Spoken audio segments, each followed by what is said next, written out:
How are you doing? How are you doing? Welcome to SOA News with Jay and DeAndre Pace, man. How are y'all doing? How are y'all doing? Look at that fro, man. Give me You a looking second. I good have over to there. close this window. I got this damn football game going on. A football game, man. We love football in Texas, man. Everybody loves football here. And you dressed all fancy, man. You making me look bad right now. And this guy. This guy. This guy. You're gonna be king again, huh, Mister? I swear, this guy. Aren't you just the most magnificent Mr. DeAndre King Pace the Pace? Well, And we good evening and welcome to the story of America. SOA News tonight with Jay, since Jay still doesn't know how to do it right. And I said the same thing, baby. I said the same thing. without further ado,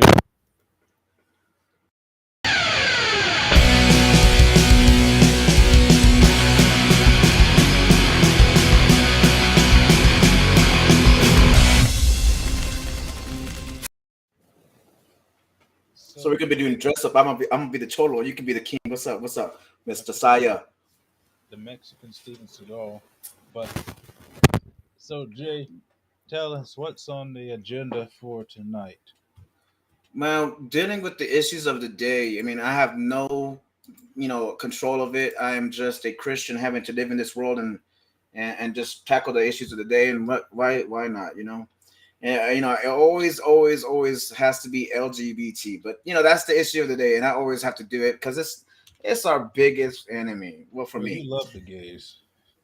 I mean, of course I love the gays, man. I'll preach to them, I'll tell them, and I'll hang out with them, bro. I can do the best, you know me, you know how I go, you know how I do my show. Well, let's start off with this first thing. I mean, it's not only in the political realm that we have to engage in, but we're having to deal with it in our churches, and that's the crazy thing about it. Louisiana church may split from conference over LGBT stance. A special session it was held at Benton United Methodist Church to decide if it will split from the United Methodist Conference. The session comes as some members are grappling with different views about whether or how to include members of the LGBT plus community in the church. Some in the Methodist Church advocate for inclusion of LGBT plus Christians. However, many feel strongly that the church should uphold its current stance against gay pastors and same-sex marriage. A total of 3,000 to 5,000 churches are expected to leave the conference by 2023. I mean, look, we already allow all the sinners to come to church. We're all sinners. We all come to church to ask for forgiveness. I mean, I don't think we're gonna sit there and try to say, you know what, I'm coming here as a sinner, and y'all are gonna accept my sin, and we're gonna celebrate it, and we're gonna allow that to be a title in front of the Christian. We can't just be an LGBT Christian. We're just Christian. We're sinners. But I don't think I've ever seen any church tell anybody get out of the church because of your maybe because you're LGBT or something like that. But where it's coming out right now is It that we used have to gay happen way back in pastors. the day. It doesn't happen so much nowadays. But way back in the day, in Quaker philosophy, or Hmm. Puritans and the Quakers, of course, um, they would excommunicate you for things, even things that they would have been guilty of. If you were an adulterer, they would excommunicate you for cheating on your wife, or excommunicate you for uh, for cheating out on paying tithes and offering. You know, but it's much different nowadays. That is true, man. I mean, they would completely kick you out of the entire village. I mean, you'd have to go. A lot of the people, a lot of the Quakers would actually have to go start their own churches and their own thing. I mean, you get excommunicated. That is so true. But we're not like that today. I mean, how nice have we become, and how lenient have we become to sin that we are saying it's okay, it should be celebrated, and to the point where churches are breaking apart, man. I mean, like, this is not the only church that's breaking apart. I mean, I think the Baptists are breaking apart. It's everywhere. I mean, Well, I don't know if we're celebrating sin, but there is a problem in churches, particularly northern and in coastal churches, where there's a lot more tolerance for those types of people to be made into uh, ministers and evangelists. Um, and the problem that happens is that I don't have a problem with somebody who's gay and they want to preach, they want to teach the gospel of Christ. There's nothing wrong with that. The problem is when Mhm. you head a congregation and the lifestyle that you're living is not a representation of what you're teaching. Makes you a hypocrite. It makes it a poor example for you to teach. So if you're gay and you want to be a minister, oh, have at it. Just don't become the pastor of a congregation. Because when you're the pastor of a congregation, you have a different responsibility to just any person who wants to minister. A minister is somebody who goes around and they speak the gospel truth. A pastor or is someone who is head of congregation. They have a lot more responsibility. So, I don't have a problem with gay people in the church. As a matter of fact, some of the most Christian like people I've met have been gay. When I say Christian like, it's like, for example, I remember working in the Affordable Care Act. We were in Boston. We were, and You might want to speak up a little to your mic. what microphone? There you And go. That's so good. sitting across from me, across my cubicle, was one of my coworkers, and he was gay, and every every day he'd be over there singing gospel music the entire time. We were being and working on the cubicle, and they're over there singing gospel, having all types of little fun and things like that. So you know, I don't like gay people can be just as Christian as not as non-gay people, and I don't think that any one sin other than blasphemy should be held up into any higher regard. But if you're going to preach, you have to live an example of a preacher, which is the reason why I don't want the responsibility of being a preacher.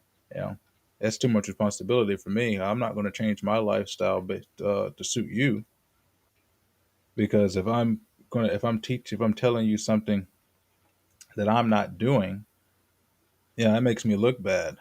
And then I have to change the way I would, like, for example, let's say I was a preacher who converted and to Judaism, and I wanted to tell you that you can't eat certain fish, but I love to eat all types of fish, and I'm not a big fan of catfish though. It's a staple in the South, Southern raised catfish. Not a big fan of it. But if I was a preacher for or rabbi for a Jewish church, and I'm telling you, don't eat this type of fish, but I'm over there eating it, and I'm not changing what I'm going to eat because of you. That would be a hypocrite, and that would be a sin in the eyes of the Lord, and it would be a heavy sin because I would be sinning over the congregation, who I'm supposed to have responsibility over their souls. You're a shepherd of their souls, and so if you're going to take that responsibility, you have to take that responsibility and be true and faithful about it, because it's a massive responsibility. It's a massive task to uphold. But if you just want to, spread the gospel truth and spread the word, evangelize, be a minister, but don't prop yourself up to be in a position that you aren't worthy to be in. Yeah, what you're talking about with the food is Romans 14. A weak Christian, a strong Christian, it does make you a sinner to if you're eating Well, something. not only that, it's not so much about the eating. That's the eating is not It's many things. the eating is not the sin. The sin is if I believe that eating fish is a sin, and I tell you not to eat fish, but I'm eating fish, I'm sinning, even if eating fish isn't a real sin. If you believe that eating fish is a sin, but I don't believe that. And in your presence, I eat fish around you, knowing that you don't like it, and I try to entice you to eat fish. I am sinning against you, even if to me it's not a sin. So it's not so much about the food, it's about your hypocrisy, or you're forcing it upon someone else that believes it to be something Well, like see, that. but this LGBT thing is being forced on congregations. I mean, they're not even preaching against it. Most of these preachers don't even say it's sin. I follow this guy. His name is Unconventional Preacher, or Unconventional Preacher Paul. And dude, I mean, he's all about deconstruction of the church, of the Bible. He says, you know what, we're becoming renewing our minds, and we're gonna get new revelation, new preaching, and he won't preach against anything. He won't preach against sin, and he doesn't preach repentance. I mean, A what about in the pastor congregation? who doesn't preach against sin, a pastor who doesn't preach the truth, and the truth is the gospel. The gospel is Matthew, Mark, Luke, and John. The gospel of Jesus Christ. That is the truth. A pastor who doesn't do any of that isn't a pastor. And people who attend those congregations should stop and seek others. I see a lot of fake pastors on the television all the time. Well, These you see, people man, aren't what pastors. I'm thinking though is like this is like infiltration in the churches. Like there's actual activists who are Yeah, not you can truly be an Christian. activist and go to church. There's I nothing mean, wrong. no, but I'm saying like, you don't think that there's activists actually trying to infiltrate the churches because the only thing holding back this There's agenda is the there's nothing church? wrong with an activist going to church. Now, when you say infiltrate, infiltrate means to sneak in. These people don't have to sneak in because the church is supposed to accept all types. The problem comes from when you have these people take over the church, take over the Exactly. pulpit, and they start to make the church into an unholy place, like what happened in New York with the drag queen show happening up in the church and all of that stuff. That's when you that's when it has a problem, when they try to bastardize it. And at that point, that church is lost. They need new leadership. The flock is scattered at that point. And Yeah. unfortunately they've been led astray, and their souls are in jeopardy because of their leader, of their shepherd. So that it's up to the church members, okay? Because remember, the building is not the church are the people. It's up to the church members to vote and decide on new leadership or not, and they have the ability to do that. But if they refuse to do that, then the church is lost, and it will be a while before they can be found again. But there's always a chance to be redeemed. Oh yeah, yeah. The very beginning of Book of Revelation talks about the seven churches that fall down, what they can do to come back to God. And I mean, I've been angry about this stuff all We're the all time, should be but angry. There's nothing new. I'm a very angry person because of the world and everything's happening. I just have to sit there and tell God, come on, man, help me out. Um, give me some comfort. And then I see this today. Now that's all in the news today is churches being infiltrated by these sheep's, I mean, wolf in sheep's clothing to be pastors, bring the drag people inside and say, this is cool. We're going to celebrate it. Not only is it in the political realm and the schools, everywhere possible, it's now coming into churches, the safe haven where we're supposed to have. And it does make me mad. Well, Anyways. there was more stuff in the news than just gay people, but I understand what you mean, Mhm. because every time you turn on the TV, they're pushing some more gay agenda, and they're always trying to push it on the children, and then they try to force it in the church. But as we Let's go talked to the about next one. last time, the Supreme Mhm. Court's made their ruling about things like this, and churches have a lot more flexibility now thanks to the Supreme Court just making that decision about you can't force companies to make gay wedding cakes or any of that stuff like that if they don't want to. I was very happy about that. I'm very happy about that. I do because like the Supreme Court. you can go wherever you want to make a cake. You know, And by the way, in that case, there was no discrimination. She took the order. She even offered to place her or give her to another bakery.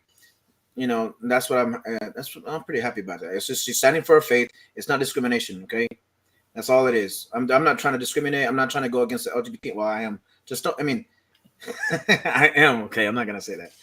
Let's go to the next thing.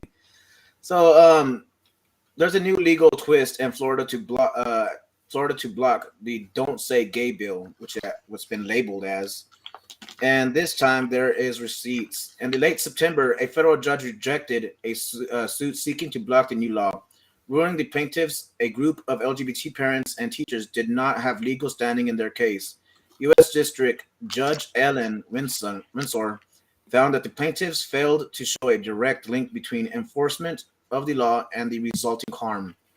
The defendants are the State Board of Education, the Florida Department of Education, and the school and some school boards. The new challenge argues plaintiffs have experienced concrete harms from the parental rights and education law. And to what I said is that to that is what is the real harm?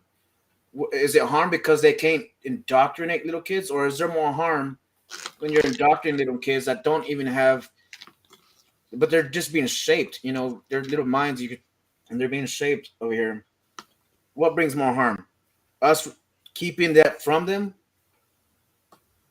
or them pushing it on them? well, the answer is obvious.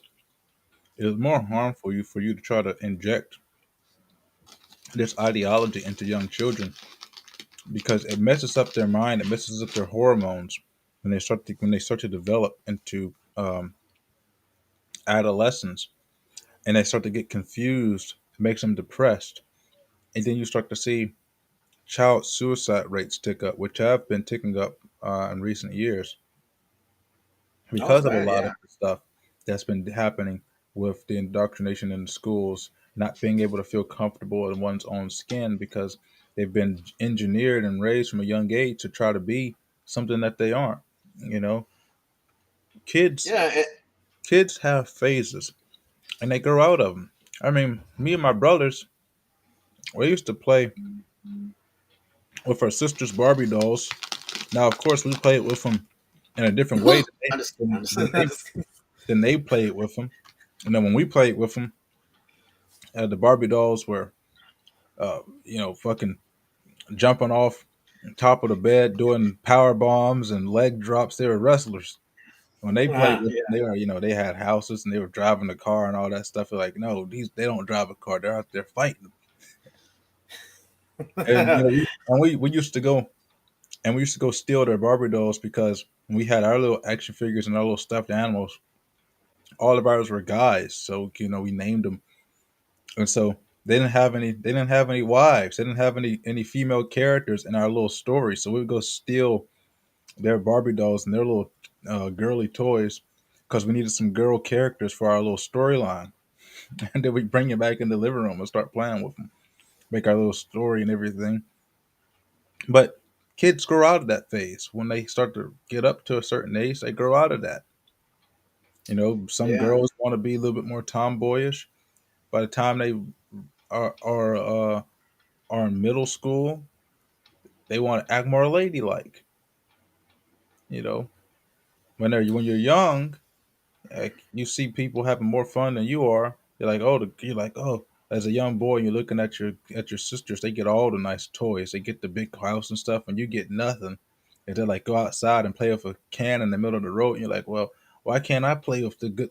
Why can't I get good toys? And you go in there and you try to play with the little house and all that shit. And then as you begin to get a little bit older, the girls they get jealous and mad because um, they can't go outside and play in the dirt like the boys can. So they would get mad because they can't go outside and play in the dirt. So when they start to get older, they go outside and play in the dirt and be a little bit more tomboyish. But then once you reach a certain age, everything starts to balance out. You're like, oh, guys start to do these types of things, girls start to do those type of things. You just gotta let kids be kids. If they want to be gay or trans or whatever, let them figure it out when they turn 18. Oh yeah, man. Oh yeah, dude. I just pretty watched the Hodge twins. They were showing a clip of a 2 year old that was transitioned by their parents. I didn't see the whole thing because I mean I was already angry yesterday debating with these people, because you know how I debate with these people.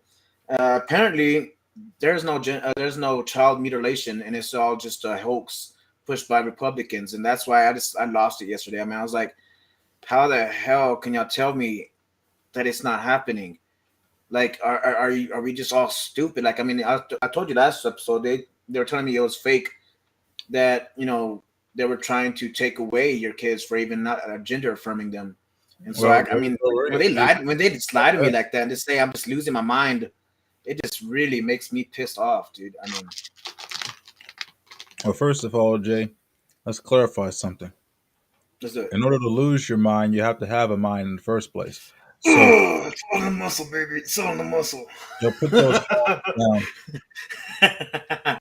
Okay, go on, But go on, go on. we've already had cases where that's happened, and the left will lie in your face blatantly. I mean, Biden does it every time he opens his mouth, which we'll be talking about later on in the show. We will. But the left, the Democrats, they lie about everything. Every time they open their mouth, they're lying to you, pretty much, and they'll lie to you in your face when you can see it with your own eyes. For example, we saw Hunter Biden snorting crack off an underage girl's ass, and the Democrats will tell you it's not true. It never happened. Well, by well, by well, by God, he must have had an awful good body double up in there doing that stunt on the Oh laptop yeah. that had his name on it. It really just kind of it's kind of like psychological warfare. Like it's true, and they can lie so good and so intentionally and so vigorously, and it's just like, am I just making it up? Is this all fake? It's Like not.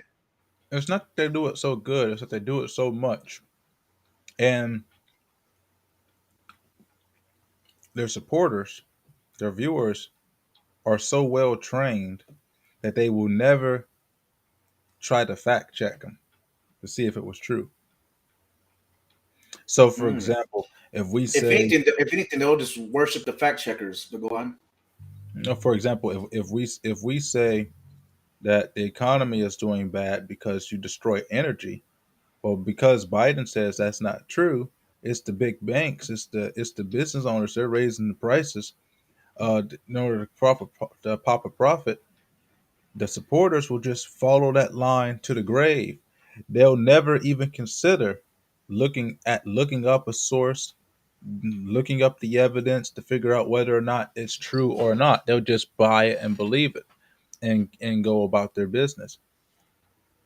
So Yeah, it's not so much that they lie, which they do all the time. It's that they've programmed half the country to believe their lie. speaking about lying, enforcing it on us. Here's this next one. Federal judge orders arrest of True the Vote founders behind bogus voter fraud claims. Shortly after, a federal judge ordered the arrest of the founders of a Texas group that spread baseless elections conspiracy theories. U.S. Marshals escorted the duo out of a Houston courtroom and into a holding cell. Catherine Engelbrecht and Greg Phillips are the founders of True the Vote and the executive producers of a film promoted by Donald Trump and other prominent Republicans to advance a fraudulent narrative that the 2020 election was stolen from them. On October 31st, U.S. District Judge Kenneth Hoyt ordered their detention for 1 day and further until they comply with a court order demanding that they reveal the name of a person of interest in a defamation and computer hacking case against them. They have claimed without evidence that the person is a confidential FBI informant.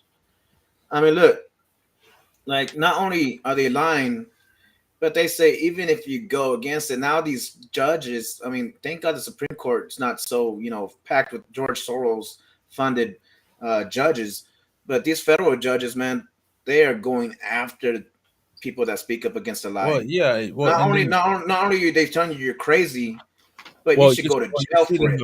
the hypocrisy. Well, they'll lock you up for questioning the election, but then Hillary Clinton gets on television and questions the election before the election happens, already saying that the 2024 election is already been stolen. And Biden right now is having a speech on television. Well, he probably had this speech like 2 hours ago, since No, yeah, he had it. he said he's going to do prime time. Prime time is 8 o'clock or 9 o'clock New York time. Biden's prime time address is at 6 o'clock. You know, he says it's prime time, but it's not, because Biden can't stay up that late. But he has this little speech saying, that democracy is at stake here. No, democracy isn't at stake. What's at stake is the Democrat Party's position and power. And anytime that the Democrats aren't in power, it's supposed to be Armageddon. And they've trained half the country to believe that.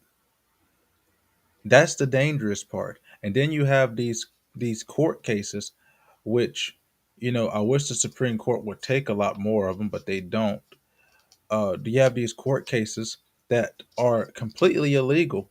You cannot sue somebody for believing that an election was fraudulent, because there's no legal precedence for it. Not only is there no legal precedence for it, uh, what case do you have? How can you prove punitive damages?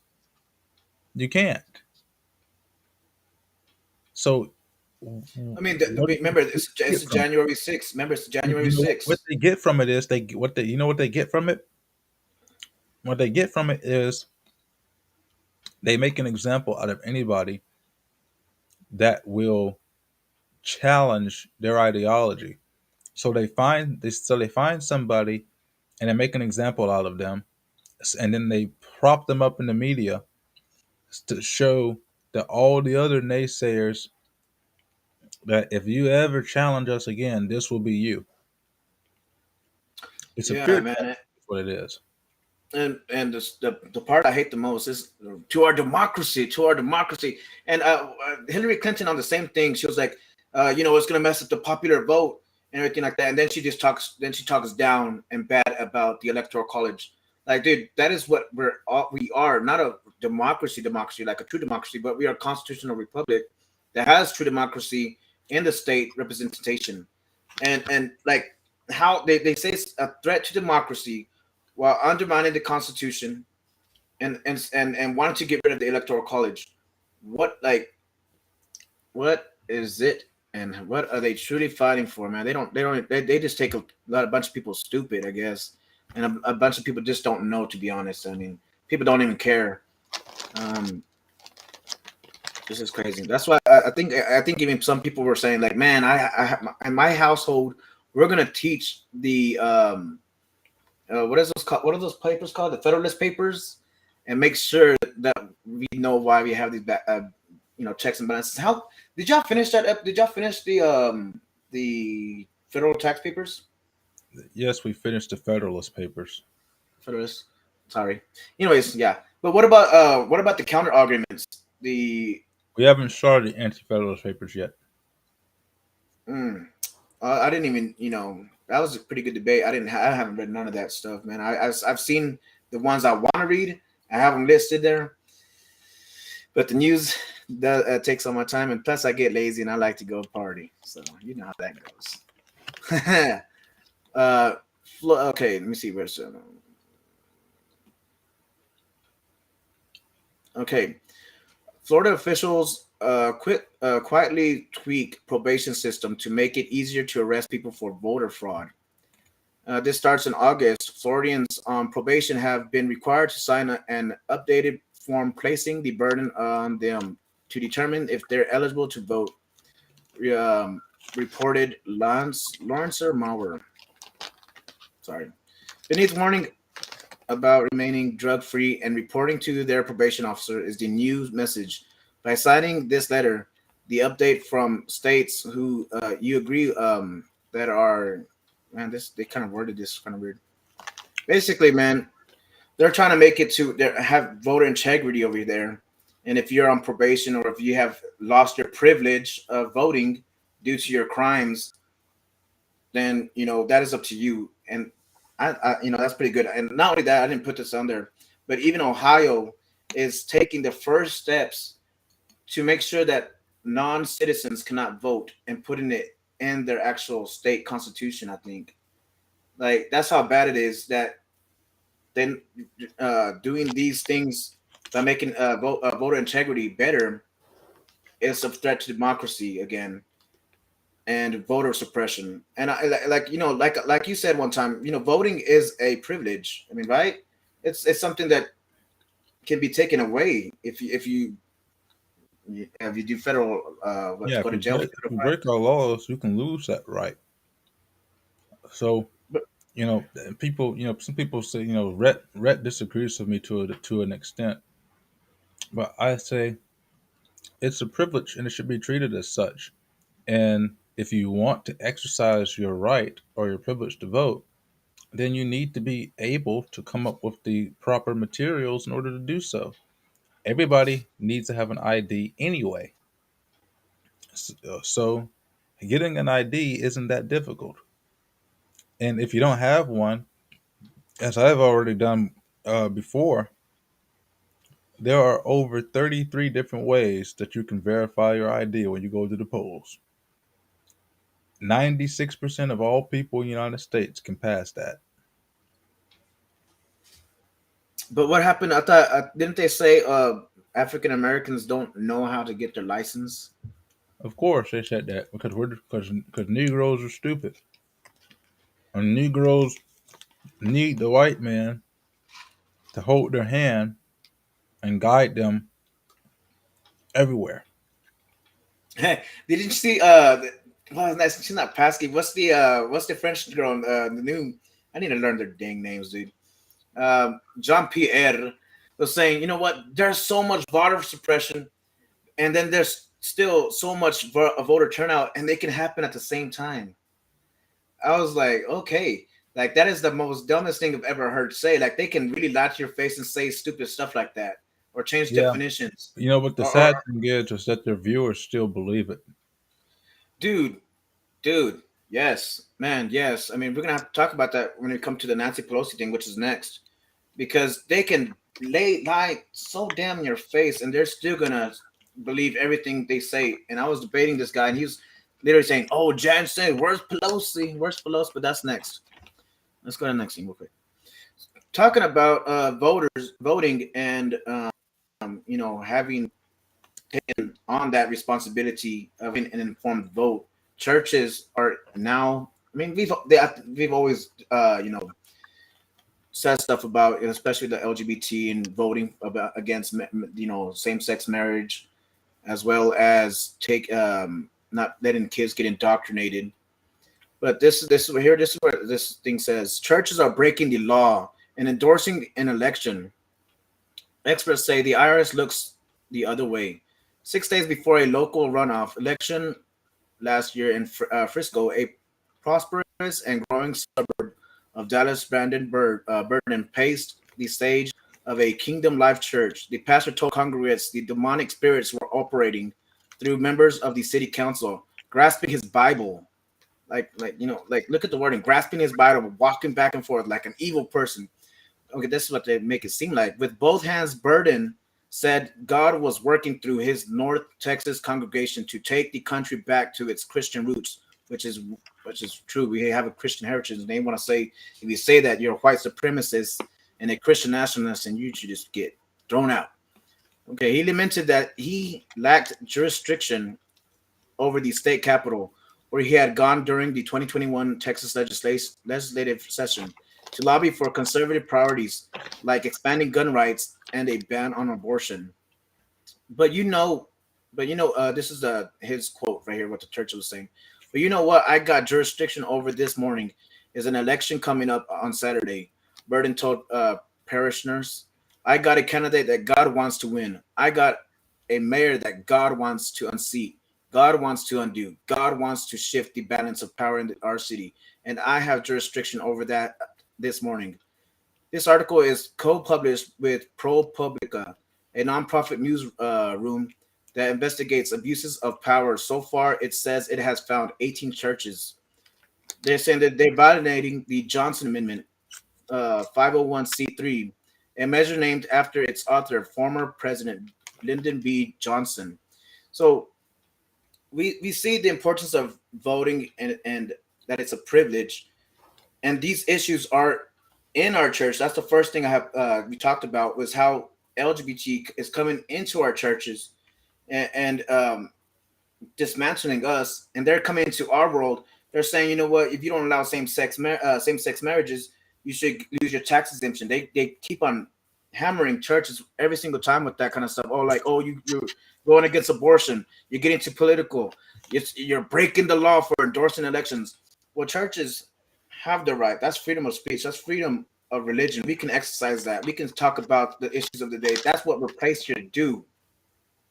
Well, so I don't see. I mean, they're just saying it's against the law, separation of church and state. But remember, people, separation of church and state means that the state cannot intervene in the public life or the public opportunity to speak of the Christians and the church against any issue.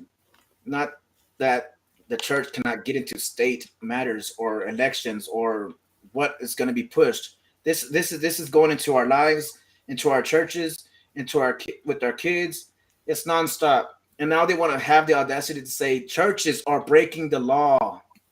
We're criminals. You're all just Christian nationalists and all crazy people, and you all January 6th Trump loving cultists. Y'all all evil people. I hate that, man. I hate when they keep on saying you're just in a cult. You're just in a cult. That just, dude. What? How about them? I think they're the ones in the cult. If they can all sit there and say the same thing, that is what an occult is. Believing everything to who cares about reality? Just believing everything. That's a real cult. That they can all sit there and say that we're in a cult and worshiping Donald Trump, and that they even post. I think I forget what girl posted this on it, but they posted a picture of Donald Trump on a cross. Like, they really think that we worship this guy and say that we have no place in government or to legislate anything or to vote according to our convictions. And this is what it's come down to, people. I'm glad that you let me answer this question that you never asked me. Um, but I'll answer it anyway. Uh, to my knowledge, there is no law that says a church cannot support a candidate openly. The law is is that they cannot put signs in the church or in the churchyard. And if they invite a candidate to speak, they need to invite the other one to speak. Now, whether the other one accepts it or not, those are things that are to it. But because the church, again, it's not a building; it's a people. People have ideas, they have expressions, and they have every right to support one candidate over another. If that were the case, Raphael Warnock needs to be arrested right now Yes, dude, I was thinking about that today, man. because we got a black pastor that just did a video telling the congregation that they need to vote for Raphael Warnock because Herschel Walker is a Trump loving devil, and that Herschel Walker got everything he ever got by the white man.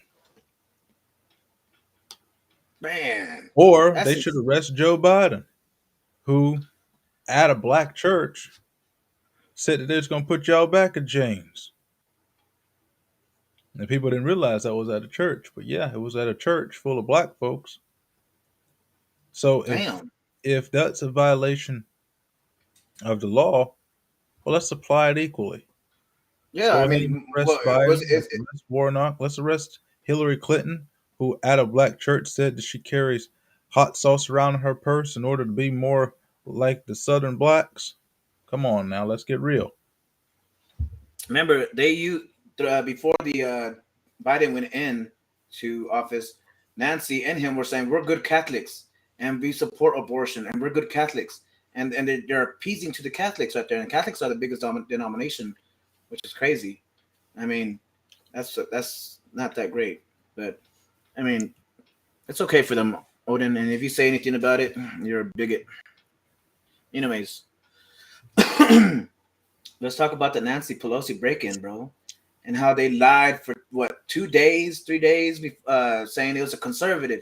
It's a conservative. We need to take down all the Republican ads. We need to stop the hate against Nancy Pelosi. Look what is happening to our country. We're losing democracy again. And you know, I don't buy and it anything that is and it is crazy because look, I mean, she is I don't protected buy by anything the that comes out of this story. yeah. Well, okay, but the claim so far is like, how could they not have videotape? I mean, she's protected by what was the Homeland? What is it Isn't it protected? obvious? Paul turned the cameras off because he was getting Hammered. hammered from the backside, by the maggot with an F, and so it's obvious that Paul was into some freaky deaky stuff at 80 years old, 88 years old, however old he is. So it's obvious that Paul was trying to get him some because it's not the first time the guy's been over there. It's not the Yeah, probably won't be it'll be the last now since he's going to be probably deported back to Canada. To say that he broke in when there was also a third individual at least in the house that opened the door for the police officers while Paul and the guy were on the ground naked. This guy's a nudist who's apparently a friend, but now they're trying to say, well, he only called him a friend because he didn't want him to be offended when he's calling the police. But the guy sitting there watching you call the police, and they haven't showed us a picture of the hammer. There's rumor going around that it was a gay toy. I mean, we have oh, no evidence for that, but there's rumor that that's what it was. I don't know. I don't know much about sex toys to begin with. So I don't know if hmm there is a sex toy that looks like a hammer or that you could mistake for a hammer. Um, then there's the fact that the window that was broken, number one, the break isn't large enough for a man to fit through. Number two, the glass is on the outside, which means that the hammer was hit the window from the inside instead of the outside. So it wasn't a break in, he was already in the house. Secondly, I don't buy any of the story talking about I'm going to shoot Nancy Pelosi's kneecaps and like tie her up. I that got some cables and that everything. doesn't make any lick of sense at all. For number one, how could he even be politically motivated when he can't vote in this country anyway? He's a Hey, Canadian. hey, don't say that because you know that debate group we're in. There's a bunch of Canadians in there, all up in here. Like there's Canadians really invested into what's happening here in America. There are Canadians that are invested in it, but those Canadians are on the left. Oh yeah, they're all on the left. Just like him, who his girlfriend, who knows that he's bisexual, says he's a progressive. And Yeah, man. Look, well, you know what? I should stop talking because I was about to say something. say it. I can't. It'll get us kicked off. Ah, eh. But if you Well, put your maybe we go on Twitter, but we'll talk if you about that in put a your minute. tinfoil if you put your tinfoil hat on, and I got one of those. we're streaming to Twitter right now anyway. Cool, cool, cool, cool. If you put your tinfoil hat on, Mm, follow me here. let's do it. I'm not going to say anything that'll get us kicked off, but I'm gonna lead you to it. It's been a lot of stuff that's happened just days before an election. that I've already predicted would happen. We've had a lot of unfortunate events at some public spaces lately, just days before an election, and the third in command or the third in line to the presidency has this issue happen just ahead of the election. It's very convenient timing that we have this and all of these other instances of tragedy happening in public spaces just ahead of the election. Like it happens every single time there's an election. It always happens just ahead of And the election. this happened right after we dominated everywhere. So you put your tinfoil hat on, and if you know the tragic events that I'm talking about, that I can't say because it'll get us kicked off. But if you know what the tragic events that I'm talking about that's happened in the last couple of weeks, we've had four of them happen in the last couple of weeks. What happened? It always happens at this time of year, just ahead of the election. And then next thing you know, the Democrats are going to go out there and they're going to start pushing on. We need such and such and such and such to stop these things from happening because they have nothing really else to run on. And so there's always a tragedy and a crisis that happens that the Democrats can use just days before an election. That's all I'm going to say. I'll tell you what happened after the show. Okay, cool, cool. Yeah, man. I mean, this guy, what he was living in a little bus. They showed his little rinky-dink little bus outside with a BLM and a LGBT sign. And then they have. I gave you the picture when he was being a nudist and advocating for it at the Yeah, doorsteps. And I thought it looked I like mean, your wife put together. hey, that's my wife, bro. I'm just kidding, dude. I'm just kidding. But look, man, isn't that what Biden whole address was about tonight? I mean, I was watching Benny, and he that it was only 140 people watching him.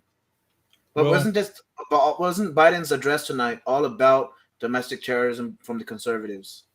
They're like he's still running on that, and they're still putting more news articles saying that guy was going to go on a bigger spree and he had more targets, and he was on a suicide mission is what I literally saw just a while ago.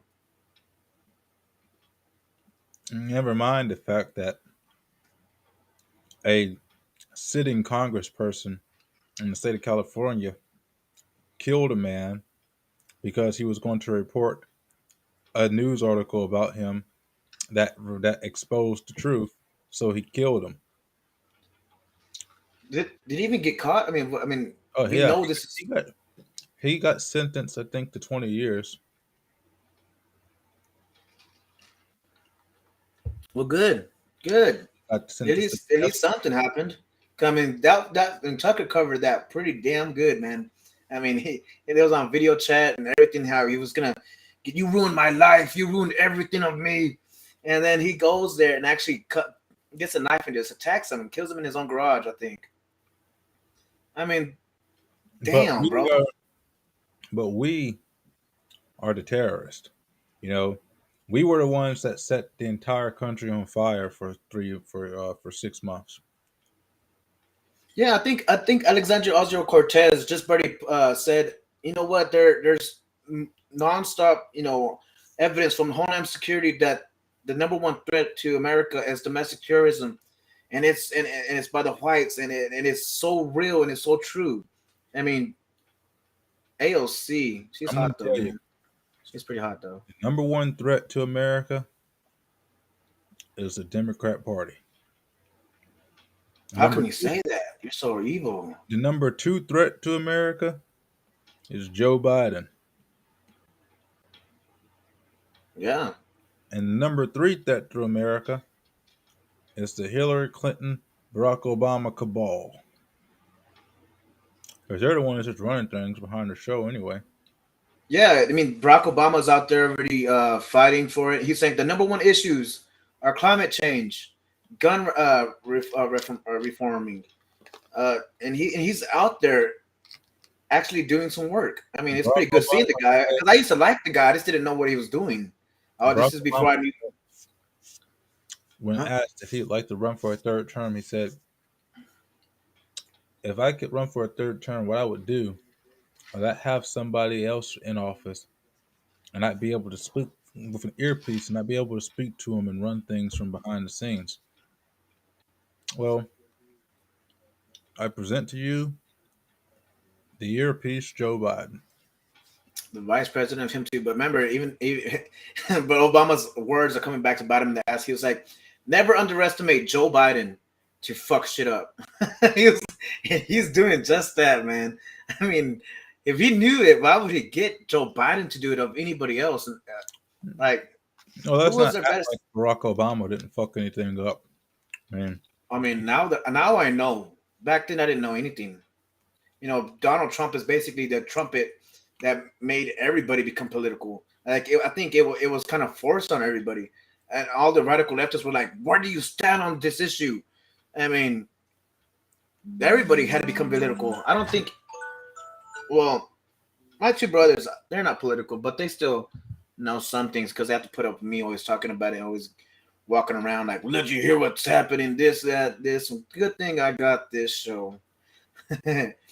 But I'm really happy about Elon Musk taking over now, man. He started fact checking the Biden and the White House and AOC.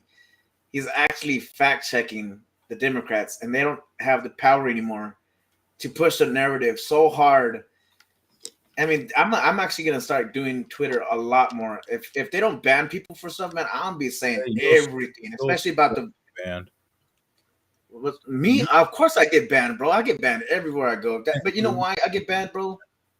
You know why I get banned? It's because I'm an angry conservative that has some fun, and my shenanigans always are too cool for people to handle.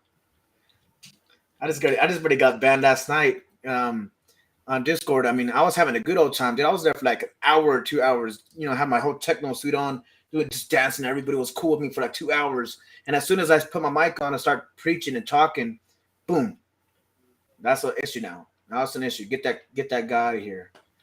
That and it's people that have the power to ban people that have.